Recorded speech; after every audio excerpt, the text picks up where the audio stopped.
السلام عليكم ورحمة الله وبركاته. نحمده ونصلي على رسوله الكريم أما بعد. أعوذ بالله من الشيطان الرجيم. بسم الله الرحمن الرحيم. وإذ قال ربك للملائكة إني جاعل في الأرض خليفة قالوا أتجعل فيها من يفسد فيها ويسفك الدماء ونحن نسبح بحمدك ونقدس لك قال إني أعلم ما لا تعلمون صدق الله العظيم. আল্লাহ পাকের দরবারে লাখো কোটি শুকরিয়া আদায় করছি যে মহান মালিক আজকে দ্বিতীয়বারের মতো আমাকে একই বিষয়ের উপর আবার আলোচনা করার মতো সুযোগ টুকন করে দিয়েছেন। সেজন্য সেই মহান মালিকের দরবারে শুকরিয়া আদায় করছি আলহামদুলিল্লাহ। সম্মানিত শ্রোতা মণ্ডলী, এই মুহূর্তে যারা যেখান থেকে আমাকে দেখছেন এবং শুনছেন, দেশ প্রবাসের ভাই বোনেরা যারা আলোচনা শুনতেছেন দেখতেছেন, আপনাদের সকলকে আবারও সালাম জানাচ্ছি। আসসালামু আলাইকুম রহমতুল্লাহ। আমার বিগত দিনের যে আলোচনাটা আপনারা শুনেছেন দেখেছেন, ওই আলোচনায় আমার আলোচনার মুখ্য প্রতিপাদ্য বিষয় ছিল খলিফার দায়িত্ব। আল্লাহ সুবহানাহু ওয়া তাআলা আমাদেরকে এই পৃথিবীতে খলিফা হিসেবে প্রেরণ করেছেন। এটা শুধু খালি গত আলোচনায় আমি খলিফা যে আল্লাহ বানাইছেন ওই খলিফাটা শুধু আপনাদের সামনে তুলে ধরেছিলাম। খলিফার কিছু কাজ দায়িত্ব সম্পর্কে আজকে আমি আলোকপাত করার চেষ্টা করব। যদি মনোযোগ সহকারে আলোচনা আমরা শুনি, আশা করব যে আমরা আল্লাহ সুবহানাহু ওয়া তাআলা আমাদেরকে কোন উদ্দেশ্য নিয়ে পৃথিবীতে প্রেরণ করেছেন, আমরা সেই উদ্দেশ্যের সে বিষয়ের দায়িত্ব হিসেবে আমরা কতটুকু পালন করতে পারতেছি বা পারি নাই, এই বিষয়টাই তুলে ধরার চেষ্টা করব। আল্লাহ সুবহানাহু ওয়া তাআলা কোরআন হাকিমে যে আয়াত আমি তেলাওয়াত করেছি, আল্লাহ ঘোষণা দিয়েছেন ওয়া ইয ক্বালা রাব্বুকা লিল মালাইকাতি ইন্নী জাইলুন ফিল আরদি খলিফা। তো আমি খলিফার দায়িত্ব সম্পর্কে গত আলোচনায় মোটামুটি ভাবে কিছুটা তুলে ধরেছিলাম। গত আলোচনায় যে পরিবেশে আলোচনা করেছিলাম, আল্লাহ পাকের অশেষ মেহেরবানি, আল্লাহ পাকের অশেষ রহমত আমাদের উপর, আল্লাহ সুবহানাহু ওয়া তাআলা আমাদেরকে আজকে এই আলোচনার সময়ে প্রেক্ষাপটটাই পুরোটা পরিবর্তন করে দিয়েছেন, বলি আলহামদুলিল্লাহ। যে বিষয়টা তুলে ধরেছিলাম, আল্লাহ সুবহানাহু ওয়া তাআলা আমাদেরকে প্রেক্ষাপটটা যে পরিবর্তন করে দিয়েছেন, এই শুকরিয়া আমরা একমাত্র আল্লাহ পাককে সিজদা দেওয়া ছাড়া এই শুকরিয়া আদায় করার আর কোনো মাধ্যম নেই। সম্মানিত শ্রোতা মণ্ডলী যারা শুনতেছেন, আপনারা হয়তো দেখে থাকবেন বিগত 15 বছর আমরা যে পরিস্থিতিতে ছিলাম, আল্লাহ সুবহানাহু ওয়া তাআলা আমাদেরকে যে খলিফা হিসেবে প্রেরণ করেছেন, আমাদের মধ্য থেকে কিছু ভাইরা যদি খলিফার সেই দায়িত্বটা পালন না করত, তবে আমরা স্বাধীন হওয়ার পরেও পরাধীনতার এক কঠিন শৃঙ্খলে যে আবদ্ধ ছিলাম, সেই আবদ্ধতা থেকে হয়তো বেরিয়ে আসা আমাদের জন্য অনেক দুষ্কর ছিল বটে। শুধু তাই নয়, আদৌ সম্ভব ছিল কিনা সেটাও প্রশ্ন রাখে। যুগে যুগে আল্লাহ পাকের কিছু মর্দে মুজাহিদ অন্যায়ের বিরুদ্ধে দাঁড়িয়ে যায়, অন্যায়ের বিরুদ্ধে প্রতিবাদ করে, অন্যায়ের বিরুদ্ধে সিংহ শাবকের মতো গর্জে ওঠে। তারই এক দৃষ্টান্ত আমাদেরকে বিগত অগস্টের 5 তারিখে আল্লাহ সুবহানাহু ওয়া তাআলা আরেকবার আমাদেরকে দেখিয়ে দিয়েছেন। দেখেন, যে এক জগদ্দল পাথর আমাদের উপরে চেপে বসেছিল, এই জগদ্দল পাথরকে উৎখাত করার জন্য বিগত সময়ে অনেক বড় বড় শক্তি চেষ্টা করেছে, অনেক রাজনৈতিক দল চেষ্টা করেছে। আমি প্রায় একটা কথা বলে থাকি, ইতিহাস কাউকে ক্ষমা করে না। আর ইতিহাস যখনকার ঘটনা ঘটে তখন লেখা হয় না, ইতিহাস লেখা হয় ঘটনার 10, 50, 20 বছর পরে।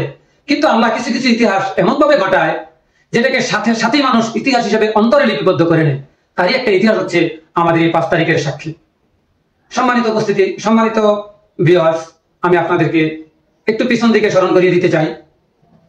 আমরা যদি ফেরাউনের কথা মনে করি, নমরুদের কথা মনে করি, আবু জাহেলের কথা মনে করি, ফেরাউন নমরুদ তাদের শাসন ক্ষমতার এমন এক অবস্থা সৃষ্টি করেছিল, তখন তাদের বিরুদ্ধে কোনো মানুষ কথা বলতে তো দূর থাক, মুখ খোলার পর্যন্ত সাহস করতে পারে নাই। ঠিক তদ্রুপ যুগে যুগে কিছু কিছু ফেরাউন আসে, সাথে সাথে কিছু কিছু মুসার অনুসারীও আসে। যুগে যুগে কিছু কিছু নমরুদ বা তার উত্তরাধিকার উত্তরসূরি আসে, তার সাথে সাথে কিছু কিছু ইব্রাহিমের সন্তানরাও আসে। নমরুদরা, ফেরাউনরা যেমনি ভাবে তাদের শাসন শোষণ বিস্তার ঘটাতে চায়, এই পৃথিবীতে তাদের ক্ষমতাকে স্থায়ী করতে চায়, মুসার উত্তরসূরিরা, মুসার উম্মতেরা ইব্রাহিমের সন্তানারাও তাদের সেই ক্ষমতা, তাদের সেই শোষণের বিরুদ্ধে গর্জে ওঠার মন মানসিকতা নিয়েই সমাজে বসবাস করে। তারই দৃষ্টান্ত আমরা দেখেছি 5 তারিখে। সম্মানিত ভিউয়ার্স, আল্লাহ সুবহানাহু ওয়া তাআলা খলিফার দায়িত্ব দিয়ে আমাদেরকে যে পাঠাইছেন, আমি গত আলোচনায় বলেছিলাম খলিফার দায়িত্ব হচ্ছে একটা কাপড়কে সংস্কার করা। এই কাপড়ে যদি কোনো দাগ থাকে, কাপড়ে যদি কোনো লেখা থাকে, এটাকে কেটে ফেলে দিয়ে এই কাপড়টাকে সুন্দর করে সেলাই করে, সুন্দর করে কাটিং করে একটা জামায় রূপান্তরিত করার পরে এটাকে গায়ে দিলে খলিফার দায়িত্ব পালন হয়। যিনি কাপড় কিনছে তার সৌন্দর্য বৃদ্ধি পায়। আমাদের এই 56,000 বর্গ মাইলের একটা দেশ, এটাকে যদি আমরা একটা সাদা সুশ্রী সুন্দর মোলায়েম একটা কাপড় মনে করি, সেই কাপড়ের মধ্যে একটা দাগ ছিল, আমি আজকে বলতেও আমার দ্বিধা নাই, এই কাপড়ের একটা কলঙ্কিত দাগ ছিল বাংলাদেশের মধ্যে আওয়ামী লীগ। এই কলঙ্কিত একটা দাগ ছিল বাংলাদেশের মধ্যে শেখ হাসিনা এবং তার অনুসারীরা। আমাদের কিছু ভাইরা যাদের রক্তের বিনিময়ে, যাদের আত্মত্যাগের বিনিময়ে আমরা আমাদের এই 56,000 বর্গ মাইলের একটা কাপড়কে আবার পুনরায় সুন্দরভাবে ফিরে পেয়েছি, এটা আমাদের জন্য সুপ্রিয় বিষয়। যারা এই খলিফার দায়িত্বটা পালন করেছেন, এই কাপড়ের উপরে যে দাগ ছিল, কাপড়ের উপরে যে ময়লা ছিল, এই ময়লাটাকে দূর করার জন্য যাদের বুকের তাজা রক্ত দিয়ে এই ময়লা সাফ করার জন্য যেমনিভাবে পানির দরকার, 56,000 বর্গ মাইলের ভিতরে যে ময়লাটা জমেছে, ওই ময়লাটাকে সাফ করার জন্য পানি নামক তাদের বুকের তাজা রক্ত দিয়ে আমাদেরকে আবার পুনরায় একটা সুন্দর সুশ্রী মোলায়েম একটা 56,000 বর্গ মাইলের কাপড় আমাদেরকে উপহার দিয়ে গেছেন। তারা তাদের খলিফার দায়িত্ব পালন করেছেন। কিন্তু আমরা এই পর্যায়ে এসে যদি আমরা আমাদের দায়িত্ব পালনে ভুল করে ফেলি, আমরা আমাদের দায়িত্ব পালনের ক্ষেত্রে যদি অবহেলা করে ফেলি, তবে হয়তোবা আমরা আবার আমাদের সেই পুরানো নির্যাতিত ইতিহাসের মধ্যে ফিরে যেতে হবে। সম্মানিত ভিউয়ার্স, আমি যে কথাগুলো বলার জন্য আজকে আবার উপস্থিত হয়েছি সেটা হচ্ছে, যে ছাত্র ভাইরা আন্দোলনের মাধ্যমে, ত্যাগের মাধ্যমে এই জগদ্দল পাথরকে সরিয়েছেন, এখানে ইতিহাসটা সাথে সাথে হয়ে গেল কেন জানেন? একবার ভাবেন, তাদেরকে যদি হেফাজতে ইসলাম বাংলাদেশ যে আন্দোলন করেছিল, লক্ষ লক্ষ মানুষের জমায়েত, তখন হয়তো তারা বলতে পারতো অনেক বড় আন্দোলনের মাধ্যমে আমাদেরকে অপসারণ করেছে। চলো চলো ঢাকা চলো কর্মসূচি দিয়েছিল বিএনপি, যদি হটাইতে পারতো, বলতে পারতো বিএনপির মতো একটা বড় দলের কাছে আমরা পরাজিত হয়েছি। জামাত ইসলামী, ইসলামী শাসনতন্ত্র আন্দোলন বা ইসলামী আন্দোলন বাংলাদেশ সহ যারা আন্দোলন করেছে, তাদের আন্দোলনে যদি তারা পরাজিত হইতো, হয়তোবা তারা একটা কথা বলতেও পারতো যে আমরা বড় রাজনৈতিক দলের কাছে পরাজিত হয়েছি। কিন্তু আল্লাহ যাকে ধরে, যাকে আল্লাহ জিল্লত দেয়, জিল্লতটা এমন ভাবেই দেয় যে আল্লাহ বলেছেন, কুলিল্লাহুম্মা মালিকাল মুলকি তুতিল মুলকা মান তাশা ওয়া তানজিউল মুলকা মিম্মান তাশা ওয়া তুইজ্জু মান তাশা ওয়া তুযিল্লু মান তাশা। আমি যদি কাউকে ইজ্জত দেই, আকাশ চুম্বি দেই, যদি কাউকে জিল্লত দেই, মাটির নিচে কারুলের মতো নামাইতে থাকি, ডাবাইতে থাকি, ডাবতে থাকে, কিয়ামত পর্যন্ত ডাবতে থাকে। আল্লাহ সেই জিল্লতটা এমন ভাবে দিয়েছেন। আমার আরেকটি ইতিহাস মনে পড়ে গেছে, আপনাদেরকে বলে ফেলি। বদর যুদ্ধ মুসলমানদের ইতিহাসে প্রথম যুদ্ধ এবং মুসলমানদের ইতিহাসকে স্বর্ণাক্ষরে লেখার মতো একটা যুদ্ধ। সেই যুদ্ধে ইসলামের তুরন্ত দুশ্মন, চরম দুশ্মন রাসূলুল্লাহ সাল্লাল্লাহু আলাইহি ওয়াসাল্লামকে সবচেয়ে বেশি কষ্ট যে লোকটা দিয়েছে, যার নাম ইতিহাস কিয়ামত পর্যন্ত মানুষ ঘৃণা করে স্মরণ করবে, তার নাম হচ্ছে আবু জেহেল। সে আবু জেহেল বদরের প্রান্তরে যখন ধরাশায়ী হয়ে গেল, মাত্র 2 জন ছোট্ট বাচ্চার কাছে, একজনের নাম মাআজ, আরেকজনের নাম মুআওয়াজ। এই 2 জন যুদ্ধে যাওয়ার জন্য উপযুক্ত হয় নাই, যাইতে পারে না, মাপে পড়ে না। আপনারা সব ইতিহাস জানেন, মল্লযুদ্ধ বিভিন্ন ভাবে তারা যুদ্ধের জন্য অংশগ্রহণ করলো। আল্লাহ সুবহানাহু ওয়া তাআলার কি ইচ্ছা, তাদেরই ছোট্ট 2 জন বাচ্চার কাছেই আবু জেহেলকে আল্লাহ পাক ধরাশায়ী করলেন। কেন করলেন? শেষ ঘটনাটা শুনলে বুঝবেন। আবু জেহেল যখন ধরাশায়ী হয়ে গেল, যখন তার কল্লা কাটার জন্য তার বুকের উপরে চেপে বসলো, তখনই পাপিষ্ঠ বলতেছে, আমার মাথাটা একটু লম্বা করে কাটো। যিনি মাথা কাটছেন তিনি জিজ্ঞেস করলেন, লম্বা করে কেন কাটবো? আবু জেহেল, তার নাম ছিল আবুল হাইকাম, আসলে সে আবু জেহেল, এই তার মূর্খতার পরিচয়। সে বলতেছে, আমার মাথাটা একটু গায়ের কাছ থেকে কাটবা, তাতে গলাটা একটু লম্বা হয়, মানুষ দেখলে যেন বুঝে এটা বীর আবু জেহেলের মাথা। আচ্ছা, মানুষ মরার পরে তার মাথা লম্বা দেখলেই কি আর খাটো দেখলেই কি? অর্থাৎ তার যে অহংকার, তার যে অহমিকা, এটা সে ওই সময়ে ছাড়তে পারে নাই। এই জন্য আল্লাহ পাক যদি ওমরের হাতে সেই যুদ্ধে আবু জেহেলকে নিহত করাইতেন, আমির হামজার হাতে নিহত করাইতেন, আলীর মতো বীরের কাছে নিহত করাইতেন, তাইলে হয়তো সেটা বীর বিক্রমে বলতো, আমাকে জানতেন মানুষে মারতে পারে নাই, ওমর মতো বীরে মারছে। কিন্তু আল্লাহ সুবহানাহু ওয়া তাআলা তার ইতিহাসকে এত কলঙ্কিত করলেন, সে যেন কারো কাছে কিছু বলতে না পারে, তার অনুসারীরা যেন এটা বলতে না পারে, আমাদের বীর, আমাদের সেনাপতি, আমাদের ইমুক খুব বড় ভাবে মরছে, এটা যেন বলতে না পারে। কি করলেন? ছোট্ট 2টা বাচ্চার হাতে তাকে নিহত করাইলেন। ঠিক তদ্রুপ ভাবে করে বাংলাদেশের ইতিহাসের 5 তারিখে দেখেন, বিএনপি দিয়ে পরাজয় ঘটায় নাই, জামাত দিয়ে পরাজয় ঘটায় নাই, হেফাজত দিয়ে পরাজয় ঘটায় নাই, অন্যান্য কোন রাজনৈতিক দল দিয়ে পরাজয় ঘটায় নাই। মাহাজ মুহাব্বতের মতো ছোট ছোট বাচ্চারা, ছোট ছোট ছাত্র ছাত্রীরা, আমরা দেখছি 8-9 বছরের ছেলেগুলা বুক টান করে, সিনা টান করে, বীরের মতো, মুক্তিযুদ্ধের মতো ময়দানে ঝাঁপিয়ে পড়ছে এবং ঘোষণা দিয়েছে, বাবা বাড়ি থেকে ফোন দিয়েছে, বাড়িতে চলে আসো, নয়তো তোমার জন্য দরজা বন্ধ। কিন্তু সেই ছেলে বাবাকে বলে দিচ্ছে, দরজা বন্ধ রাখো, যতক্ষণ পর্যন্ত এই দেশকে আবার স্বাধীন করতে না পারবো ততক্ষণ পর্যন্ত জীবিত অবস্থায় ঘরে ফিরে যাবো। সম্মানিত বিরাজ, একটিবার ভাবতে পারেন, এই দেশে আমরা 71-এর ইতিহাস পড়েছি, আমরা 52-র ইতিহাস পড়েছি, কিন্তু আমরা কি 2024-এর ইতিহাস পড়ছি না দেখছি? আমরা নিজে সাক্ষী হয়ে গেলাম কি ঘটলো আমাদের চোখের সামনে। সম্মানিত বিরাজ, আমি বলবো, যারা বুকের তাজা রক্ত দিয়ে, যাদের প্রিয় জীবনটাকে উৎসর্গ করে দিয়ে আমাদেরকে পুনরায় স্বাধীনতাটা এনে দিয়ে গেলেন, খলিফার দায়িত্বটা যারা পালন করে গেলেন, যারা পরাজিত হয়েছে তারা থেমে নাই। পরাজিত সৈনিক এখনো সেই আব্দুল্লাহ ইবনে উবাই ইবনে সালুলের ভূমিকায় এখনো পর্যন্ত ষড়যন্ত্রে মত্ত রয়েছে। তারা শান্ত হয় নাই, তারা আমাদের স্বাধীনতাকে এখনো মেনে নিতে পারতেছে না। এই আয়াতের যে আয়াতের শেষ অংশে আল্লাহ সুবহানাহু ওয়া তাআলার ভাষায় বলতেছেন, ফেরেশতাদেরকে যখন বললেন আমি আমার প্রতিনিধি বানাবো, ফেরেশতারা কি বললেন? ক্বালু আতাজআলু ফিহা মান ইউফসিদু ফিহা ওয়া ইয়াসফিকু আদ-দিমা ওয়া নাহনু নুসাব্বিহু বিহামদিকা ওয়া নুকদ্দিসু লাক ক্বালা ইন্নী আ'লামু মা লা তা'লামুন। ফেরেশতারা বললেন, আল্লাহ আপনি এমন একটা জাতি পাঠাবেন সেখানে যারা সেখানে গিয়ে বিভিন্ন ষড়যন্ত্রে লিপ্ত হয়ে যাবে, মানুষকে একতাবদ্ধ থাকতে দিবে না, মানুষকে একত্রিত হয়ে শান্তি শৃঙ্খল ভাবে বসবাস করতে দিবে না, সমাজটাকে কলঙ্কিত করবে, সমাজটাকে কলুষিত করবে, মারামারি, রক্তারক্তি, হানাহানি, অশান্তির সৃষ্টি তারা সবসময় লিপিবদ্ধ থাকবে। যখন ফেরেশতারা কথা বললেন যে তারা কি করবে, ষড়যন্ত্রে লিপ্ত থাকবে, রক্তারক্তি, মারামারি, হানাহানি, কাটাকাটি ইত্যাদি করবে, ফেরেশতাদের সেই কথাও কিন্তু একেবারে মিথ্যা নয়, বৃথা নয়। আজকে আমরা দেখছি যখন বদরের যুদ্ধে আবু জেহেল সহ কাফের বাহিনী পরাজিত হইল, তারা কিন্তু থেমেছিল না, উহুদ যুদ্ধের জন্য প্রস্তুতি নিল এবং মুসলমানদেরকে আবারও ব্যর্থ চেষ্টা করলো ধ্বংস করার জন্য।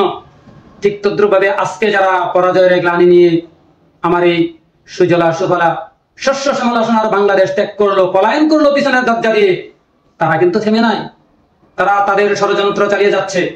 কিন্তু আমরা আল্লাহ পাকের ঘোষণা, আল্লাহ আমাদেরকে বলে দিয়েছেন, যদি তোমাদের বিরুদ্ধে কেউ ষড়যন্ত্র করে তোমরা কি করবা?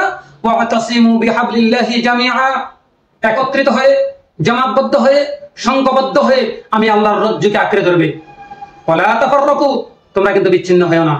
সম্মানিত ভিউয়ার্স, আমি অনুরোধ করব যারা আলোচনা শুনছেন দেখছেন, আমাদের এই 5 তারিখের অর্জনকে যারা নস্যাৎ করতে চায়, তাদের ষড়যন্ত্রকে ব্যর্থ করার জন্য এই মুহূর্তে এ পর্যায়ে আমাদের ঐক্যবদ্ধ হওয়া ছাড়া অন্য কোনো সুযোগ নাই, অন্য কোনো কাজ নাই, অন্য কোনো রাস্তা আমাদের সামনে নাই।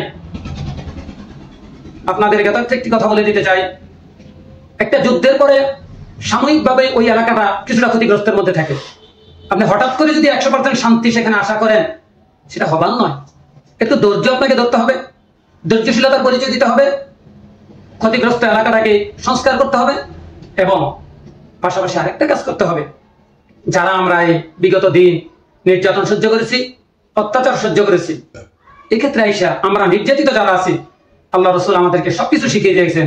আল্লাহ রসুল দীর্ঘদিন নির্যাতিত ছিলেন, নির্যাতিত হওয়ার পরে আল্লাহ পাক যখন আল্লাহ রসুলকে মক্কা বিজয়ের মতো একটা বিজয় দান করলেন, আল্লাহ রসুল কিন্তু প্রতিশোধে বিশ্বাসী ছিলেন না। আল্লাহ রসুল প্রতিশোধে বিশ্বাসী ছিলেন না, কারণ যেখানে ফিরে আসতেন সেটা ছিল তার জন্মভূমি। আজকে আমরা দস্যুদেরকে হটিয়ে, সন্ত্রাসীদেরকে হটিয়ে, কালোবাজারিদেরকে হটিয়ে, অর্থ পাচারকারীদেরকে হটিয়ে যেটাকে আমরা পেয়েছি সেটা কিন্তু আমারই মাতৃভূমি, আপনারই মাতৃভূমি, আমাদেরই মাতৃভূমি। এখানে আমরা কার বিরুদ্ধে প্রতিশোধ নেব? আমরা যদি এখানে প্রতিশোধের দিকে এগিয়ে যাই, তারা আমাদের দেশটাকে 15 বছরে ততটা ধ্বংস করেছে, আমরা সেটা করতে গেলে আরো কিছু না কিছু ক্ষতিগ্রস্ত হবে। অতএব আমাদের দায়িত্ব হচ্ছে এখন আমাদের দেশটাকে সংস্কার করা, আমার এই দেশটাকে স্বাবলম্বী করা। এখানে আমাদের খলিফার দায়িত্ব পালন করতে হবে। কারণ ওই যে একবার বললাম, কাটিং মাস্টারের কাজ হলো কেটে দেওয়া। আমরা সবাই কারিগর, কাটিং মাস্টারের দায়িত্ব পালন করে গেছেন।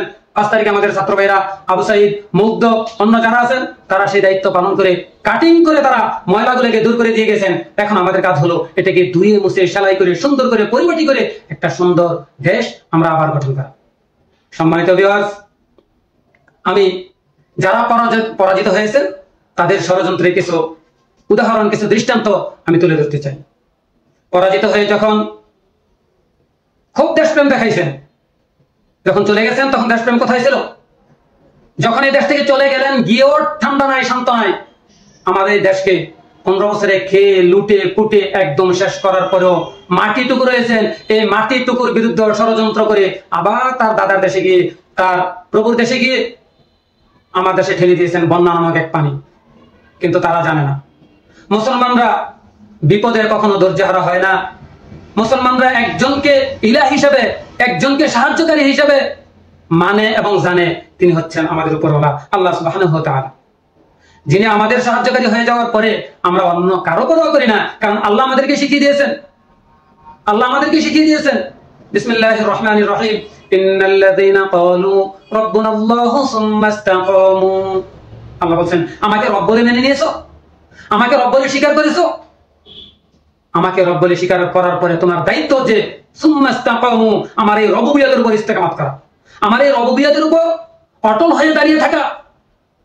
আমরা সেই আল্লাহর রবুবিয়তের উপর অটল হয়ে দাঁড়িয়ে রয়েছি, টিকে রয়েছি, আল্লাহকে রব বলে মেনেছি, আল্লাহকে রব বলে জেনেছি, আল্লাহর রবুবিয়তের উপর আমরা টিকে রয়েছি, দাঁড়িয়ে রয়েছি, থাকবো ইনশাআল্লাহ। আল্লাহ বলছেন যদি থাকো তাহলে পুরস্কার কি? এবার আল্লাহ বলতেছেন তাতানাজ্জালু আলাইহিমুল মালাইকাতু আল্লা তাখাফু ওয়া লা তাহজান। কি সুন্দর কথা আল্লাহর পক্ষ থেকে। আল্লাহ বলতেছেন আমার রবুবিয়তের উপর যখন তুমি দাঁড়িয়ে রয়েছো, আমি এবার তোমাকে ঘোষণা দিচ্ছি আল্লাহ তাখাফু, তোমার কোনো ভয় নাই। আসুক বন্যা, আসুক পানি, আসুক কুমির, রক্ষা করার দায়িত্ব আমি আল্লাহ। ওয়ালা তাহজান, তোমার কোনো চিন্তা নাই। কিসের চিন্তা করো? ঘর ভেঙে গেছে, বাড়ি ভেঙে গেছে, ফসলের জমি নষ্ট হয়ে গেছে, কোনো টেনশন নাই, কোনো চিন্তা নাই। আমি তোমার জন্য আসুন্নাহ ফাউন্ডেশন রেডি করছি, আমি তোমার জন্য বাংলাদেশের ছাত্রদেরকে রেডি করেছি, আমি তোমার জন্য আহমদুল্লাহ রেডি করেছি, আমি তোমার জন্য বিভিন্ন ত্রাণ সংস্থা রেডি করে তোমার কাছে যা ধ্বংস হয়েছে তার থেকে বেশি আমি আল্লাহ তোমাকে দিয়ে দিয়েছে না? একবার কল্পনা করা যায়, এই 15 বছর লুটি পুটে খাওয়া একটা দেশ আবারও এমন একটা যুদ্ধের ঠিক পরবর্তীতে এমন একটা দুর্যোগ, বন্যা, এতগুলা জেলা প্লাবিত, এতগুলা ঘর বাড়ি ধ্বংস, এতগুলা ঘর বাড়ি নষ্ট। আমরা কি ভারত নামক কুলাঙ্গারের কাছে হাত পেতেছি? আমরা কখনো কাফেরের কাছে মাথা নত করতে পারি না, পারবো না ইনশাআল্লাহ। আমরা দেখেছি আসুন্নাহ ফাউন্ডেশন নামক আল্লাহ পাকের পক্ষ থেকে এক নিয়ামত বাংলাদেশে লক্ষ লক্ষ নয়, কোটি কোটি টাকা সম্পদ সেখানে ত্রাণ হিসাবে নয়, সাহায্য হিসাবে আমার ভাইদের পাশে থাকার জন্য তারা সেখানে উপস্থিত হয়েছেন। আমাদের দেশের ছাত্র জনতা, টিএসসি চত্বরকে আমরা যতক্ষণ জানতাম বাংলাদেশের টিএসসি চত্বর একটা নোংরা জায়গা, আমরা এই বন্যাকে দেখেছি, বন্যাকে কেন্দ্র করে দেখেছি টিএসসি চত্বর হচ্ছে আমাদের একটা সাহায্যের কেন্দ্রস্থল। ভারতকে এতটুকু জানিয়ে দিতে চাই, তোমরা যদি মনে করো পানি দিয়ে আমাদেরকে ধ্বংস করবা, তোমাদের এই চিন্তা একেবারে বোকার মতো হয়ে যাবে, তোমাদের এই চিন্তা পাগলের চিন্তার মতো হয়ে যাবে।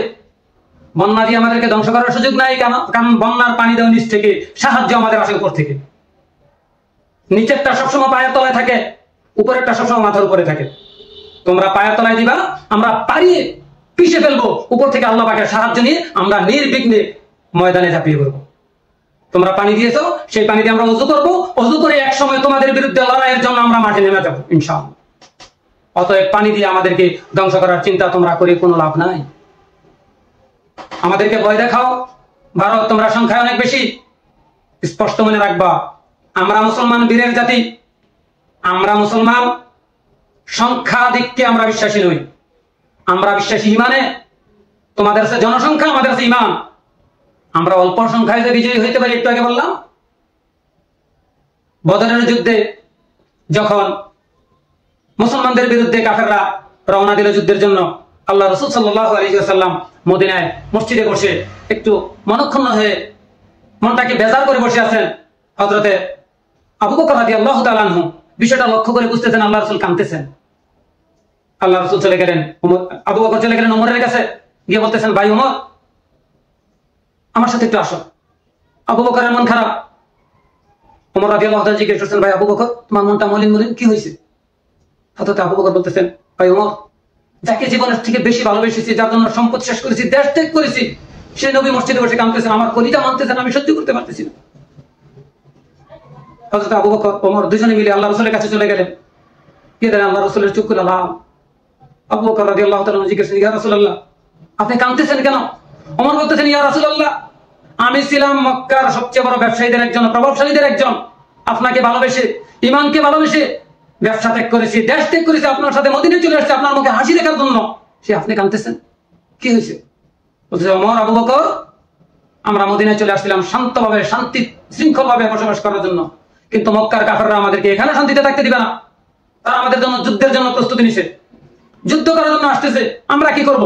আমরা তো সংখ্যায় কম, অর্থ নাই, বৃত্ত নাই, লোকবল নাই, অস্ত্র নাই। তারা তো লোকবল বেশি, অস্ত্র বেশি, শক্তি বেশি, আধুনিক অস্ত্র শস্ত্রে সজ্জিত। ওমর রাদিয়াল্লাহু তাআলা আনহু বীরের মতো গর্জে উঠলেন, ইয়া রাসূলুল্লাহ, অনেক ধৈর্য ধরেছি, অনেক সহ্য করেছি, আর সুযোগ নেই, আসতে দেন, আসতে দেন আবু জাহেল গোষ্ঠীকে। আমি ওমর এখনো জীবিত, আপনি শুধু অনুমতি দেন, যুদ্ধের প্রস্তুতি নেই আমরা। আল্লাহ রাসূলকে নিয়ে মসজিদে নববী থেকে বের হয়ে ওমর আবু বকর চলে আসলেন, আনসার সাহাবীদেরকে ডাকলেন, মুহাজির সাহাবীদেরকে ডাকলেন, পরামর্শ করলেন, এই হচ্ছে অবস্থা, কাফেররা আসতেছে আমাদের সাথে যুদ্ধ করার জন্য, আমরা কি করব? আনসার সাহাবীরা দাঁড়িয়ে গেলেন, ইয়া রাসূলুল্লাহ, ভয়ের কোনো কারণ নাই, আমরা অস্ত্র দিব। মুহাজিররা খালি হাতে এসেছেন মদিনায়, আমরা খালি হাত নই, আমরা অস্ত্র দিব। আমরা অস্ত্র, মুহাজির আনসার একসাথে মিলে কাফেরদের বিরুদ্ধে লড়াই হবে। আল্লাহ রাসূল বলেন, আনো অস্ত্র। অস্ত্রের অবস্থা ইতিহাসে শুনলে দেখলে হাসি পাওয়ার কথা।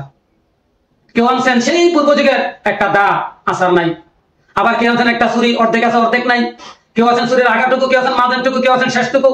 এই অবস্থা দেখে সব যখন একসাথে জমা করলেন, আল্লাহ রাসূল বললেন, এই নিয়ে যুদ্ধ করবা? তারা তো আধুনিক অস্ত্র শস্ত্রে সজ্জিত, ওট ঘোড়া নিয়ে আসতেছেন, তোমরা এই নিয়ে তাদের বিরুদ্ধে কিভাবে লড়াই করবা? এক তো অস্ত্র নাই, আরেক তো পেটে খাবার নাই, শরীরে শক্তি নাই, কি নিয়ে যুদ্ধ করবা? অনেকজন সাহাবী দাঁড়িয়ে বলেন, ইয়া রাসূলুল্লাহ, আমরা তো এই অস্ত্র শুধু সামনে থাকবে, এগুলো তো শুধু দেখানোর জন্য, আমরা অস্ত্র দিয়ে যুদ্ধ করবো না, আমরা যুদ্ধ করবো আমাদের ঈমান দিয়ে। আমরা ভারতকে স্পষ্টভাবে জানিয়ে দিতে চাই, তোমরা তোমাদের ভৌগোলিক অবস্থানের দিক দিয়ে অনেক বড়, সেই হুমকি আমাদেরকে দাও। সংখ্যায় তোমরা বেশি, সেই হুমকি আমাদেরকে দাও। মনে রাখবা, তোমাদের এই ভৌগোলিক, পুরা ভৌগোলিকের মালিক যিনি, তোমাদের গোটা সংখ্যার মালিক যিনি, আমরাও তার অধীনস্থ গোলাম, আমাদের মালিকও তিনি। আমরা সংখ্যাধিক্যের বড়াই করি না, ভৌগোলিকের বড়াই করি না, আমরা একটা বড়াই করি, সেটা হচ্ছে আমাদের ইখলাসের, আমাদের ঈমানের, আমাদের পিওর যে ঈমান আছে, সেই ঈমান নিয়ে আমরা তোমাদের বিরুদ্ধে লড়াইয়ের জন্য প্রস্তুত। রাসূলুল্লাহ সাল্লাল্লাহু আলাইহি সাল্লাম বদর যুদ্ধের জন্য যখন নাম লেখাতে শুরু করলেন, লিখতে লিখতে 313 জন। 313 হওয়ার পরে আল্লাহ রাসূল সবার হাতে অস্ত্র দিতে থাকলেন, সেই ভাঙাচুর অস্ত্রগুলা। সম্মানিত ভিউয়ার্স, কান খাড়া করে, মগজের কান খুলে, চোখ খুলে কথাটুকু শুনবেন। অস্ত্র দেওয়া শুরু করলেন, সে ভাঙ্গা অস্ত্র, কারো হাতে দায়ের আগা, কারো হাতে ঘোড়া, কারো হাতে শুধু বাঁ, এভাবে দিতে দিতে একটা পর্যায়ে গিয়া 312টা অস্ত্র দেওয়া শেষ, আর অস্ত্র নাই। একজন ব্যক্তি তখন রয়ে গেছেন, তিনি বলতেছেন, ইয়া রাসূলুল্লাহ, আমার অস্ত্র। আল্লাহ রাসূল বলতেছেন, আর তো অস্ত্র নাই, কোত্থেকে দিব? সাহাবী বলতেছে, ইয়া রাসূলুল্লাহ, আমি যুদ্ধের ময়দানে নাম লেখাইছি, আমাকে তো অস্ত্র দেওয়া লাগবে, আমি তো যুদ্ধ করবো। রাসূল বলতেছেন, অস্ত্র তো নাই, দিব কোত্থেকে? সাহাবী বলতেছেন, আমি কিছু বুঝি না, আমাকে অস্ত্র দেন। এক পর্যায়ে আল্লাহ রাসূল একটু বিমর্ষ অনুভব করতে পারলেন, কি করবো এখন? সাহাবী বুঝতে পারলেন আমার কথা আল্লাহ রাসূল একটু বিমর্ষ হচ্ছেন। সাথে সাথে ওই সাহাবী আল্লাহ রাসূল বলতেছে, ইয়া রাসূলুল্লাহ, আমি আপনাকে বিষণ্ণ করার জন্য কথা বলি নাই, অস্ত্র শেষ তো কি হয়েছে? আপনার পবিত্র হাত দিয়ে আমার হাতে একটা মরা খেজুরের ডাল উঠিয়ে দেন, এটাই বদরের প্রান্তরে আমার জন্য যুদ্ধের তলোয়ার হয়ে যাবে। আল্লাহ রাসূল সামনে তাকিয়ে দেখলেন একটা খেজুরের মরা ডাল ঝুলতেছে, একজনকে বললেন, ডালটা নিয়ে আসো। ডালটা আনলেন, আল্লাহ রাসূল এইভাবে হাত দিয়ে মরা পাতাগুলো ফেলে দিয়ে ওই ডালটাকে ভেঙে অর্ধেক করে ওই সাহাবীর হাতে তুলে দিয়ে বললেন, নাও আজকের বদরের তোমার অস্ত্র। ওই সাহাবী উপস্থিত জনতাকে, উপস্থিত সাহাবীদেরকে ডাকি বললেন, ও সাহাবীরা, বদরের ময়দানে 313 জন যাচ্ছি, তোমাদের 312 জনের হাতে অস্ত্র, আমার হাতে মরা খেজুরের ডাল। মনে রাখবা, এই হাতে আল্লাহ রাসূলের স্পর্শ পুরোটাই যেভাবে স্পর্শ করেছে, আজকের এই বদরের ময়দানে আমার অস্ত্রের চেয়ে ধারালো অস্ত্র আর কারোটা হবে না। এবং ইতিহাস সাক্ষী দেয়, বদরের ময়দানে ওই সাহাবী খেজুরের ডালের আঘাত যার উপরে পড়েছে, গায়ে লাগার প্রয়োজন হয় নাই, শুধু বাতাস লেগেছে আর দ্বিখণ্ডিত হয়ে দেওয়াটা অন্যদিকে পড়ে গেছে। আমরা সেই রাসূলের উম্মত, আমরা সেই বদরের সৈনিক, আমরা সেই বদরের সৈনিক। অতএব আমাদেরকে সংখ্যার ভয় দেখায় লাভ নাই, আমরা আমাদের ঈমান নিয়ে চলি, আমরা আমাদের ঈমান নিয়ে চলি। ঈমান আমাদের বড় সম্পদ। আমাদেরকে যদি ভারত মাঠে নামাইতে চাও, বদরের ইতিহাস মনে রাখবা, বদরের ইতিহাস মনে রাখবা। বদরে যেমন মাহাজ মুহাব্বাস তৈরি হয়েছিল, বদরে যেমন আবু জাহেলের মতো তোমাদের বীর খতম হয়েছিল, আমরা যদি ময়দানে নেমে যাই তোমাদের অবস্থা ঠিক তদ্রুপ হয়ে যাবে। ভারত ভৌগোলিক অবস্থানের দিক দিয়ে অনেক বড়, খুব বড়াই করো, খণ্ড বিখণ্ড করার জন্য আল্লাহ পাকের বেশি সময় লাগবে না, বেশি সময় লাগবে না। অতএব সাবধান। তোমরা এতদিন পর্যন্ত তোমাদের লালিত এক পোষা, কি বলবো এটাকে, তোমাদের এক পোষা বাহিনীকে দিয়ে আমাদের দেশকে 15 বছর শাসন করেছ।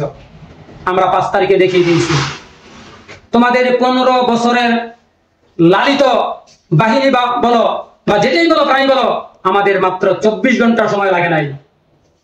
মাত্র 40 মিনিট সময় চেয়েছিল একটা বক্তব্য রেকর্ড করার জন্য, সেই সময়টুকু পর্যন্ত পায় নাই। অতএব বাংলাদেশের দিকে যদি আঙ্গুল তোলো, বাংলাদেশের দিকে যদি চোখ অগ্নি শর্মা করো, বাংলাদেশের মানুষ সোজা আঙ্গুলকে বাঁকা করার ক্ষমতা রাখে, বাংলাদেশের মানুষ অগ্নি চক্ষুকে বন্ধ করে দেওয়ার ক্ষমতা রাখে। ভারতকে সতর্ক করে দিলাম। সম্মানিত ভিউয়ার্স, সবাইকে আমার দেশের স্বাধীনতা সার্বভৌমত্বের রক্ষার জন্য খেয়াল দৃষ্টি, সজাগ দৃষ্টি রাখার অনুরোধ জানাচ্ছি। আমি আলোচনার অন্য মোড়ে চলে যাচ্ছি। বিগত 15 বছরে আমার দেশের যে একটা বাহিনী ছিল, আমার দেশের আইন শৃঙ্খলা বাহিনীকে আজকে আইন শৃঙ্খলা বাহিনী ভাইদের প্রতি আমি দৃষ্টি আকর্ষণ করছি। আপনাদের চিন্তা, আপনাদের মগজের দৃষ্টি খোলার অনুরোধ করছি। যদি এটুকু না খুলতে পারেন তাহলে আপনাদের ব্যাপারে, আমাদের ব্যাপারে, সবার ব্যাপারে আল্লাহ বলে দিস, কি বলেছেন? وَلَقَدْ ذَرَأْنَا لِجَهَنَّمَ كَثِيرًا مِنَ الْجِنِّ وَالْإِنسِ لَهُمْ قُلُوبٌ لَا يَفْقَهُونَ بِهَا وَلَهُمْ أَعْيُنٌ لَا يُبْصِرُونَ بِهَا وَلَهُمْ آذَانٌ لَا يَسْمَعُونَ بِهَا أُولَئِكَ كَالْأَنْعَامِ بَلْ هُمْ أَضَلُّ أُولَئِكَ هُمُ الْغَافِلُونَ। আল্লাহ বলতেছেন, আমি মানুষ আর জিনদের মধ্য থেকে কিছু সংখ্যক লোককে অবশ্যই অবশ্যই, এখানে ওয়াও একটা থাকে, লাম আর একটা থাকে, দুইটা থাকে দিয়ে বলতেছেন, আমি অবশ্যই মানুষ আর জিনদের মধ্য থেকে কাউকে না কাউকে জাহান্নামে দেব। তারা কারা? লাহুম কুলুবুল লা ইয়াফকাহুনা বিহা, যাদেরকে দিল দিলাম, অন্তর দিলাম। এই অন্তর মানে বিবেক, আপনার চিন্তা শক্তি দিলাম। যেটা সাদা সেটাকে সাদা চিন্তা করবে, যেটা কালো সেটাকে কালো চিন্তা করবে, ভালোটাকে ভালো বলবে, মন্দটাকে মন্দ বলবে। এই চিন্তাটাকে দিলাম, কিন্তু সেটা করলো না, উল্টাটা করলো। যেমনি ভাবে এই 15 বছর আমার আইন শৃঙ্খলা বাহিনীর ভাইদের অনেকেই করেছেন, ভুল করেছেন। আপনারা ভুল করেছেন, এ কাজটা সঠিক করেন নাই। আপনার একবার ভাবা দরকার ছিল, পৃথিবীতে কোন সরকারই শেষ সরকার নয়। যার কথা এগুলো করতেছেন, যার কথায় করেছেন, সে কোথায় এখন? আপনারা কোথায়? আজকে আপনারা বর্তমান শৃঙ্খলা বাহিনীর কাছে আটক হয়েছেন। খেসারত কি সে দিচ্ছেন? আপনারটা আপনি দিচ্ছেন। কেন এমনটা করলেন? আপনাকে যখন বললো মিথ্যা মামলা একজনের বিরুদ্ধে দাও, আপনার বিবেককে কেন প্রশ্ন করেন নাই? আল্লাহ বলছেন আমি তোমাকে একটা বিবেক দিছি, চিন্তা করো। আপনি কেন চিন্তা করলেন না? কেন করলেন না চিন্তা? আপনাকে যখন কান দেওয়া হলো শোনার জন্য, আপনাকে একজন হেলো বলে বললো এই বুককে ধরে নিয়ে আসো, আপনি কান দিয়ে শুনলেন আর ধরে নিয়ে আসলেন। কেন? ব্রেন আপনার নাই, বিবেক আপনার নাই, আপনার চিন্তা শক্তি নাই। আপনার চিন্তা শক্তি তো ঠিকই কাজে লাগাইতে পারেন। রাস্তা দিয়ে যখন হাঁটেন তখন দেখেন যে একটা সাপ লম্বা হয়ে আছে, সাপ দেখার আগে আপনি তখন লম্বা এরকম আঁটা বাঁকা হয়েছে, মাথার এরকম ফুস করে তোলা আছে, দেখার পরে কি আপনি তার উপরে পাড়া দেন? তাকে হাতে মোট করে ধরেন বা ইমাস মনে করে? কারণ আপনার চোখ এটা দেখছে, দেখার সাথে সাথে চোখ এখান থেকে হেডকোয়ার্টার, আপনাদের যেমন পুলিশের হেডকোয়ার্টার থাকে, চোখের একটা হেডকোয়ার্টার আছে ব্রেন, ওই যে কলুগুল্লা যেটাকে বলা হয়েছে, সেখানে চোখ ট্রান্সফার করছে। চোখ বলছে আমি এরকম এরকম আঁকা বাঁকা, মাথাটা চ্যাপটা এভাবে আছে, আবার কান বলতেছে সাথে সাথে আমি ফোর্স ফোর্স শব্দ শুনছি। এবার হেডকোয়ার্টার সাথে সাথে কম্পিউটারে দিচ্ছে, এটা কি হতে পারে? চিন্তা হতে সাপ হতে পারে। কি করবা? হাতে লাঠি থেকে আঘাত করো, নয়তো যদি লাঠিও নাই, কোনো উপায় নেই, আবার টান পিছনে দৌড়। তা আপনি সাপ দেখলে চিন্তা করতে পারেন, রাত আসলে অন্ধকার দেখতে পারেন। আপনাকে হ্যালো বলে একজনকে বললো ধরে নিয়ে আসো, আপনার তখন চিন্তা হয় নাই এই লোকটা নামাজি, এই লোকটা ভালো মানুষ, এই লোকটা সমাজসেবী, এই লোকটাকে আমি কেন ধরে নিয়ে আসবো? আজকে খেসারতকে দিচ্ছে এই মহিলাটা, এই বাহিনীটা, এই সরকারটাই ছিল বাংলাদেশের দুশ্মন, আইন শৃঙ্খলা বাহিনীর দুশ্মন। কারণ বাংলাদেশের আইন শৃঙ্খলা বাহিনী পৃথিবীর চৌকুশ বাহিনীদের মধ্যে অন্যতম একটা, এবং তার লক্ষ্য ছিল এই বাহিনীটাকে ধ্বংস করা। আজকে মাঝে মধ্যে যখন রাস্তাঘাটে চলি, আমার পুলিশ ভাইদেরকে দেখলে মনে অনেক মায়া হয়। আহারে, আজ থেকে কিছুদিন আগে তাদের কি অবস্থা দেখতাম, এখন তারা মনে হয় যেন তারা আসলে নিজেদেরকে একটু লজ্জিত বা একটু সংকুচিত, মানে কেমন যেন একটু এ মনে হয়। কিন্তু আমি বলবো প্রিয় পুলিশ ভাইরা, আপনারা নিজেদেরকে সংকুচিত মনে করার, লজ্জিত মনে করার কোনো কারণ নেই। আবার ঘুরে দাঁড়ান, বিবেককে নিয়ে আবার ঘুরে দাঁড়ান। আপনারা সৎ হয়ে যান, আপনাদেরকে জাতি শুধু ভয় পাবে না, স্যালুট করবে। আপনারা যেমন একজন আরেকজনকে স্যালুট করেন, এই জাতি আপনাদেরকে স্যালুট করবে। আপনি আপনার কর্ম বুঝেন, আপনি আপনার দায়িত্ব বুঝেন, আপনার দায়িত্ব বুঝে আপনার দায়িত্ব সঠিকভাবে পালন করেন, বাংলাদেশের 20 কোটি মানুষ আপনার পাশে থাকবে। বাংলাদেশের 56,000 বর্গ মাইলের সবগুলো জনগণ আপনার সাথে থাকবে। আজকে পুলিশ বাহিনীটাকে লজ্জিত করে গেছে, পুলিশ বাহিনীকে কলঙ্কিত করে গেছে, পুলিশ বাহিনীটিকে ধ্বংস করে গেছে। আমি ধন্যবাদ জানাই আমাদের সেনাবাহিনীকে। আমাদের সেনাবাহিনী সময় মতো সুচিন্তিত একটা কাজ করেছেন, সুচিন্তিত একটা কাজ তারা করেছেন, একটা কঠিন সিদ্ধান্ত তারা নিয়েছেন। যদি তাদের সিদ্ধান্তে ভুল হতো, তাদের ইতিহাসটা হয়তোবা ফেরাউন, নমরুদ, আবু জাহেলের মতো হয়ে যেত। কিন্তু আজকে তাদের ইতিহাসে যখন আমরা তাদেরকে দেখি, সেনাবাহিনীর ইতিহাসকে যখন আমরা চোখের সামনে নিয়ে আসি, তখন আমরা খালিদ বিন ওয়ালিদের ইতিহাসের কথা মনে হয়ে যায়, তখন আমরা মাহাজ মহাক্কাজের কথা মনে হয়ে যায়। মুতার যুদ্ধে যখন পরপর 3 জন সেনাপতি শহীদ হয়ে গেলেন, ঠিক ওই মুহূর্তে খালিদ বিন ওয়ালিদ রাদিয়াল্লাহু তাআলা আনহু মুসলমানদের সেনাপতির দায়িত্ব নিয়ে বীর বিক্রমে যুদ্ধ করে, বীর বিক্রমে লড়াই করে, কাফের বাহিনীকে পরাজিত করে মুসলমানদেরকে বিজয় ছিনিয়ে নিয়ে এসেছেন। ঠিক তদ্রুপভাবে যখন একের পর এক হেফাজত, বিএনপি, জামাত, ইসলামী আন্দোলন বাংলাদেশ একের পর এক যখন সরকার পাত্তা দিচ্ছিল না, সর্বশেষ ছাত্র আন্দোলনকে দুলিশ্বাত করার জন্য, ধ্বংস করার জন্য যখন কঠিন এক পদক্ষেপের দিকে এগিয়েছিল, সিদ্ধান্ত যখন কঠিনভাবে নিচ্ছিল, ঠিক সেই মুহূর্তে বাংলাদেশ সেনাবাহিনী দেশপ্রেমিক হয়ে, ইসলাম প্রেমিক হয়ে এদেশের মুসলমানদের পক্ষে অবস্থান নিয়ে কঠিন এক দৃঢ়তার পরিচয় দিয়েছেন। সেজন্য অন্তরের অন্তঃস্থল থেকে বাংলাদেশ সেনাবাহিনীকে ধন্যবাদ, মোবারকবাদ এবং তাদের জন্য আজীবন আল্লাহ পাকের পক্ষ থেকে কল্যাণ কামনা করি। সম্মানিত উপস্থিতি, সম্মানিত ভিউয়ার্স, আপনারা এই পর্যায়ে যে কাজটুকু করবেন, আমার এই দেশটাকে যতটুকু ধ্বংসের একদম দ্বার প্রান্তে নিয়ে তারা গেছে, এখন আমরা যেখানে যে অবস্থায় আছি, ওই অবস্থায় দেশের জন্য কিছু না কিছু করবো। প্রতিদিন আপনি চেষ্টা করবেন, আমি চেষ্টা করবো আমার দেশের জন্য। আমার সমস্ত দিনের কর্মসূচি থাকে 20টা, একটা কর্মসূচি বৃদ্ধি করবো। 20টা কর্মসূচি আমার জন্য করবো, একটা কাজ আমি দেশের জন্য করবো। আপনি রাস্তায় হাঁটতেছেন, দেশের অপচয় হচ্ছে, ক্ষতি হচ্ছে, এমন একটা কাজ চোখে পড়ছে, আপনি সেই কাজটা করে দিবেন। আমি প্রকাশের জন্য বলতেছি না, প্রচারের জন্য বলতেছি না, তবে ভালো কাজটাকে আল্লাহ বলছেন তাআওয়ানু আলাল বিররি ওয়াত তাকওয়া ওয়া তাআওয়ানু আলাল ইসমি ওয়াল উদওয়ান। তোমরা ভালো কাজে একে অপরের সাথে প্রতিযোগিতা করো, মন্দ কাজে না। তা আমি এটা বলবো, এই প্রতিযোগিতা আপনারা করার জন্য। গত 3-4 দিন আগে আমি নারায়ণগঞ্জ যাওয়ার পরে জালকুড়ি একটা স্টেশন আছে, আপনার শিবু মার্কেট থেকে আসার পথে জালকুড়ি স্টেশনে যখন আমি আসলাম, অটোতে বসা, হঠাৎ দেখি আমার বাম পাশে একটা টেপ থেকে পানি পড়তেছে। একজনকে বললাম পানিটা পড়তেছে, বালতি করে রাস্তায় আসতেছে। আরেকজন বলতেছে এটা সরকারি পানি, পড়লে সমস্যা নেই। তাৎক্ষণিক আমার মাথায় চলে আসলো, যখন সরকারি পানিটা আমার দেশের সম্পদ, সরকারি পানি পড়তেছে সমস্যা নেই, কেন এটা কেন হবে? আমার দেশের সরকারি পানি রাস্তায় পড়তেছে, এখানে ক্ষতি তো 3টা। 1 নম্বর ক্ষতি, রাষ্ট্রীয় সম্পদ নষ্ট হচ্ছে, পানি যাচ্ছে, বিদ্যুৎ বিল যাচ্ছে। 2 নম্বর ক্ষতি, আমার রাস্তা কাদাযুক্ত হচ্ছে, রাস্তায় কাদা আসতেছে, এই কাদা দিয়ে একটা গাড়ি যাবে, আমার আরেকজন ভাই যাবে, গাড়ির চাকা থেকে পানি ছিটিকে তার জামা নষ্ট হয়ে যাবে। আরেকটা ক্ষতি, কেন এই যে অবস্থা, এটা কেন আমার নজরে আসে না, কেন আমার বিবেককে নাড়া দেয় না? আমি কি বলবো তাইলে এই কাজগুলোর সাথে যারা জড়িত তারা কি পরাজিত শ্রেণী? যারা পরাজয়ের গ্লানি নিয়ে দেশ ছেড়ে পালাইছেন আর যারা পালাইতে পারেন নাই, তারা কি এখনো সেই ষড়যন্ত্রের সাথে জড়িত? সম্মানিত ভিউয়ার্স, শ্রোতা মণ্ডলী, আপনাদেরকে এই কথাটা এই জন্য বলছি, আপনারা যার যার অবস্থান থেকে, যার যার জায়গা থেকে দেশের জন্য, দেশের জন্য, ইসলামের জন্য, আমাদের জন্য প্রতিদিন আমরা একটা করে যদি দেশীয় কর্মসূচি হাতে নেই, দেশীয় কর্মসূচি দিয়ে যদি আমরা আগাই, ইনশাআল্লাহ আমার এই দেশটা আবার সুন্দর, সুশৃঙ্খল, সুজলা, সুফলা, সুষ্ঠ, শ্যামলা, সুন্দর হয়ে যাবে। আসুন আমরা আমার জন্য, আপনার জন্য, আপনাদের জন্য, আমাদের জন্য, আমার, আপনার, আমাদের, আপনাদের সকলের এই দেশটাকে আবার সুন্দরভাবে সাজিয়ে সুন্দরভাবে নব্য স্বাধীন হওয়া এই দেশটাকে আমরা সুন্দরভাবে উপভোগ করি। বিশ্ব মানচিত্রে আমাদের দেশটাকে শান্ত, শৃঙ্খল আমরা দেখতে পাচ্ছি। এই পরাজিত সৈনিকরা পালিয়ে যাওয়ার পরে আমাদের কিছু ভাইয়েরা অতি উৎসাহী হয়ে কিছু কিছু স্থাপনায়, কিছু কিছু জায়গায়, কিছু কিছু প্রতিষ্ঠানে অগ্নিসংযোগ বা অন্যান্য ধ্বংসাত্মক কিছু কর্মকাণ্ডে জড়িত হয়ে গেছে। না, এটা করা যাবে না। আমি অনুরোধ করবো, যারা এটা করেছেন আল্লাহ পাকের কাছে ক্ষমা চান। এই ধরনের কাজে অবশ্যই আমরা জড়িত হবো না, কারণ এই সম্পদ আমার দেশের, এই সম্পদ এখন আমার, আপনাদের, আমাদের সকলের। এটাকে আমরা আমাদের জন্য কাজে লাগাবো। পাশাপাশি আপনি যদি এই কাজটা করেন, তাহলে তারা 15 বছর যেটা করলো, আপনি তো সেটাতে অংশগ্রহণ করলেন, তাহলে তার মধ্যে আপনার মধ্যে পার্থক্য কি? কুকুরের কাজ কুকুরে করেছে, কামড় দিয়েছে পায়, তাই বলে কি কুকুরের পায়ে কামড় দেওয়া মানুষের শোভা পায়? আমরা সেটা অবশ্যই করবো না।